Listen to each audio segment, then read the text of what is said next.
what would you think to a long-term Sean McVay extension? I think at this point, I'd sign him for 30 years right now, Joe. I know. That's the thing is when it's so young, he's so young. I would literally, if I was Kroenke, if I was Stan Kroenke, I would literally put a 10-year contract extension on his desk before they played another game. And the thing about it is, it would be, um, you know, it's just 1 year, and the league is going to adapt, and we're going to see if Sean. This is what makes this year so fascinating. We're going to see what Sean's, how he's going to respond to the league adapting to him, but I think that's it. I wonder if they've, you know, that's what if I was the Rams owner after the way my franchise was transformed over the last year, I would consider putting a really big contract in front of Sean McVay. I mean, that's the thing is we don't really know, like Bill Belichick. He's the one that's got the biggest contract in New England, and so you wonder if this team continues on this route, they've got to make sure McVay is here for a long term. I think that's the only thing that would break me in half more than seeing Aaron Donald in another team is if Sean McVay went to another team. To me, you don't let that guy go. And the selfish, I'm not saying he's going. Yeah, the selfish Jake is speaking here, and I'm sure I speak for a lot of fans when I say this isn't my money. This isn't the cap. They can pay Sean McVay for 50 years. I don't care. I want this guy inked right now. I really do. Like, I don't get the 5-year deal. Like, after the season, I know it was 1 year. I mean, if by any means the wheels fall off and say they end up being 9-7 or they start playing it that, it's like, who are you gonna turn to though? Because Sean McVay's still so young that, I mean, say they have a good year this year and then the next year they kind of fall off, and then they're like 10-6 and they're a wild card. I mean, Marvin Lewis has had a job for 17 years and he hasn't won a playoff game. Like, you know what I'm saying? So I look at this as though if I see it from Kroenke's perspective, is he's probably thinking, it was a great first year. Don't want to jump to anything, right off the bat, but if Sean McVay with this roster, obviously it's a much better roster than previous years. That's something to consider. But if Sean McVay I would say this: if Sean McVay in this conference, the way it's at, when you have Green Bay, who looks unbelievable right now, I think, when you have the reigning Super Bowl champions, on that, basically right in that mix with you. You have the Saints still with Drew Brees, and they found, Alvin Kamara and, Marshawn Lattimore, two rookies of the year on both sides of the ball, and how that team basically just doesn't have any holes anymore. The same, conference as potentially, a Giants team that got a lot better. The Redskins, who added, Alex Smith. The Bears, who could be the next looking of the Rams this past season. You have to look at the 49ers. You have to look at the Cardinals.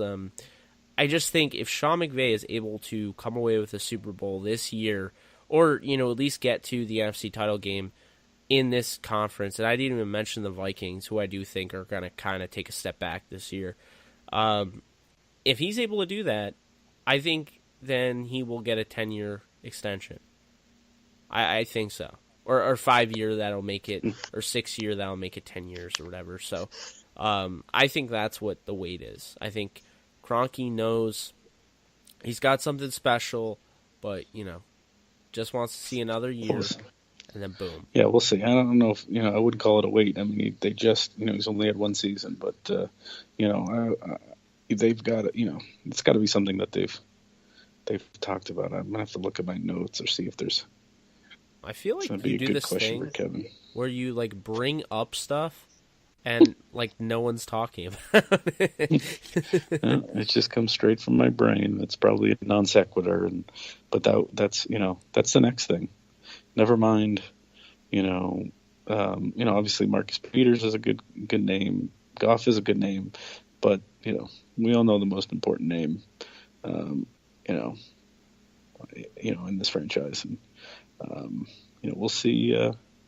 We'll see what they do. That'd be pretty interesting. I think next time I see a certain Rams chief, that may be a good question for him. Ooh, you're gonna put him right on the spot.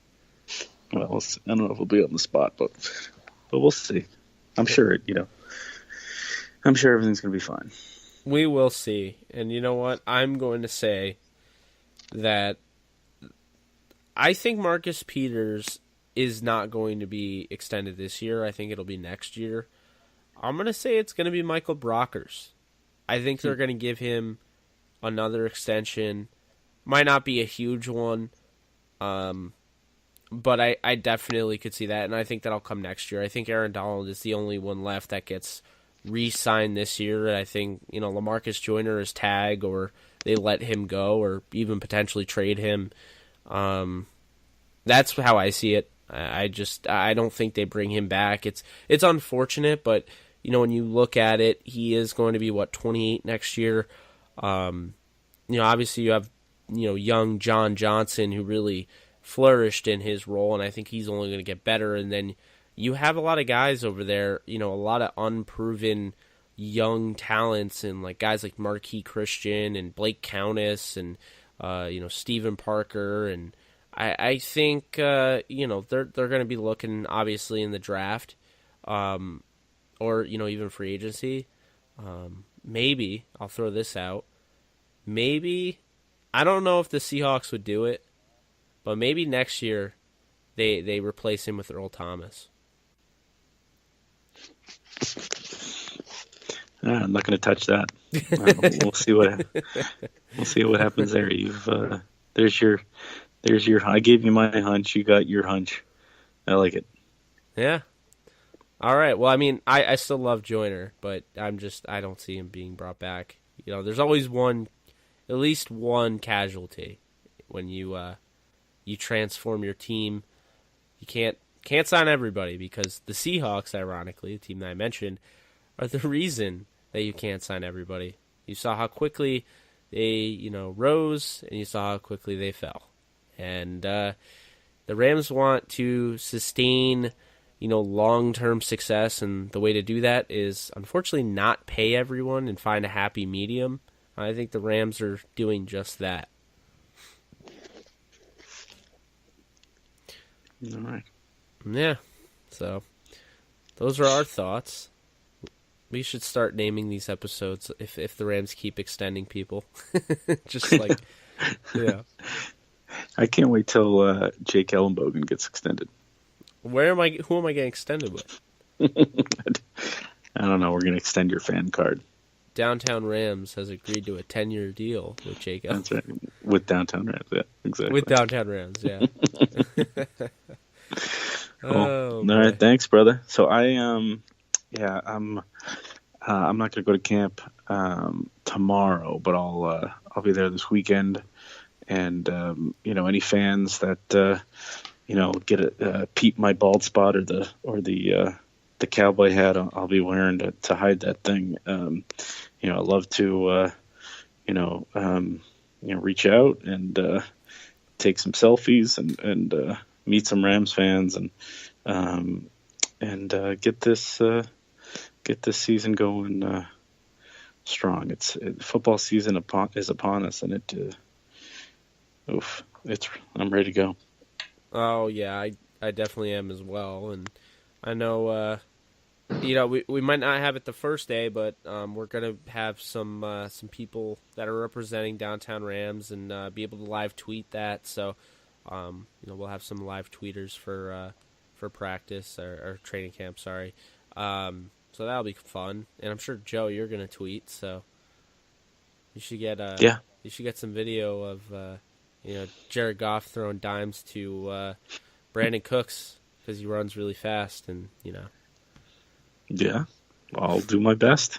Hopefully the Rams media department doesn't shut me down, but we'll see. I'll do my best. All right. That sounds good. All right, guys. So hope you guys enjoyed. For Jake Allenbogen, he's Joe Curley. This has been episode 105 of the Downtown Rams podcast. And if you're listening to this on a Wednesday, then tomorrow you can peep out the new interview, Throwback Thursday edition, with Rams NFC championship quarterback Dieter Brock. I did grab him, and he was great. So you guys will enjoy. If you have not heard this podcast yet and you're hearing it after the fact, well, there's your chance to get a sneak peek of who was going to be on. So thank you so much, guys, and take it easy.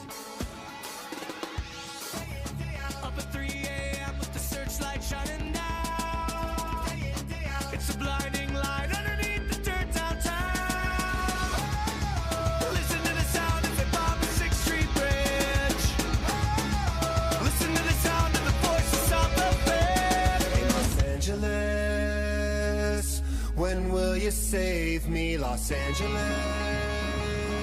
When will you save me?